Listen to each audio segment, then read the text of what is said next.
मूल निवास और भू कानून को लेकर के जो भी रैलियां हो रही हैं उसमें एक मुद्दा और अहम उठाया जा रहा है, वो है अंकिता भंडारी हत्याकांड जो हुआ है। और इस मामले को जो मजबूती से कोर्टों के सामने रख रहे हैं, जो मजबूती से सरकार के सामने रख रहे हैं, आशुतोष नेगी जी हमारे साथ हैं। और पिछले दिनों जब खबर आई थी कि किस तरह से आशुतोष नेगी जी को भी फंसाने का काम किया गया।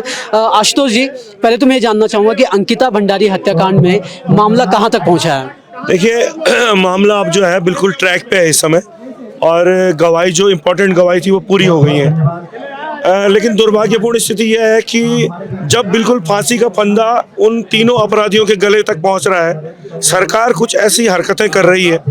जैसे आपने देखा होगा कि मेरी वाइफ का ट्रांसफ़र 5 जनवरी को पिथौरागढ़ किया गया, नियम विरुद्ध था। उसका जो पद है वो जनपद संवर्ग का था, उसको दूसरे मंडल में पिथौरागढ़ नहीं फेंका जा सकता था, और उसी दिन एक फर्जी SC/ST का मुकदमा मुझ पे किया। उसके बाद जो हमारे अधिवक्ता है अवनीश नेगी जी, उनकी बहन DGP कार्यालय में कार्यरत है, अभिनव कुमार के अंडर काम करती हैं, उनका अचानक तबादला उत्तरकाशी किया गया। तो आप समझ सकते हैं कि जो हम पैरोकारी कर रहे हैं अंकिता के लिए कि उस बेटी को न्याय मिल जाए, कहीं ना कहीं सरकार अड़चन बन रही, ये दुर्भाग्यपूर्ण है। बाकी अगर सरकार अड़चन न बने तो इन अभियुक्तों को बड़ी से बड़ी सजा होगी। इसके अलावा मैं ये भी आपको बता देता हूँ कि अंकिता की मां ने जो VIP है उसके नाम का भी खुलासा कर दिया है कि वो अजय कुमार नाम का व्यक्ति है, जो कि राष्ट्रीय स्वयंसेवक संघ का नेता है, BJP का बड़ा नेता है।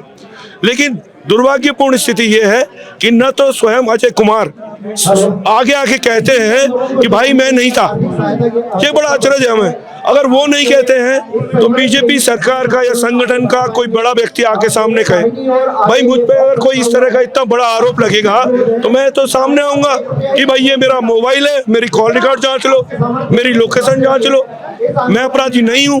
लेकिन ये बड़ा अचरज है कि इतने बड़े खुलासे होने के बावजूद सरकार ने चुप्पी साधी हुई। तो आप समझ सकते हैं कि कहीं ना कहीं जो सरकार है वो अपराधियों को बचाने का प्रयास करेगी। आशुतोष, क्या लगता है कब तक इस मामले पे कोई फैसला आ सकता है? देखिए, लोअर कोर्ट से मार्च तक या मैक्सिमम अप्रैल तक फैसला आ जाएगा, और हमें उम्मीद है कि या तो इन्हें फांसी की सजा हो जाएगी, या अगर फांसी की किन्हीं कारणों से नहीं हो पाती तो उम्र कैद तो कम से कम हो जाएगी। बिल्कुल हो जाएगी, उम्मीद हम बिल्कुल हो जाएगी। थैंक यू आशुतोष हमसे बात करने के लिए। अंकिता भंडारी हत्याकांड मामले को उठाने में अहम भूमिका निभाने वाले आशुतोष नेगी के बयानों से लगता है कि इस मामले में जल्द ही न्याय मिल जाएगा। लेकिन इस मामले के मुख्य आरोपी पुलकित आर्या ने कोर्ट में एक प्रार्थना पत्र भेजा है। अंकिता भंडारी हत्याकांड मामले की सुनवाई कोटद्वार कोर्ट में चल रही है, लेकिन इस मामले को लेकर ताजा अपडेट ये है कि इस मामले के मुख्य आरोपी पुलकित आर्या ने कोर्ट में एक प्रार्थना पत्र भेजा है। हिंदुस्तान की रिपोर्ट के मुताबिक इस प्रार्थना पत्र में उसने अपना केस कोटद्वार जिला एवं सत्र न्यायालय से ट्रांसफर करने की अपील की है। अब इस मामले पर कोर्ट 26 फरवरी को सुनवाई करेगी। पुलकित आर्या ने अपने प्रार्थना पत्र में तर्क दिया है कि उसे कोटद्वार जिला अदालत में निष्पक्ष न्याय मिलने की उम्मीद नहीं है। इसके लिए उसने कुछ तथ्यों का जिक्र अपने प्रार्थना पत्र में किया है। उसने कहा है कि कोर्ट में 302 में कई मामले लंबित पड़े हैं, लेकिन मेरे केस में जल्दी तारीख दी जा रही है। उसने ये तर्क भी दिया कि पुलिस और प्रशासन की मौजूदगी में मुझ पर जानलेवा हमला किया गया और इसके साथ ही अभद्र टिप्पणी भी की गई है। पुलकित आर्या ने अपने प्रार्थना पत्र में लिखा है कि मुझे ऐसा महसूस होता है कि मेरे खिलाफ एक पक्षीय कार्रवाई की जा रही है।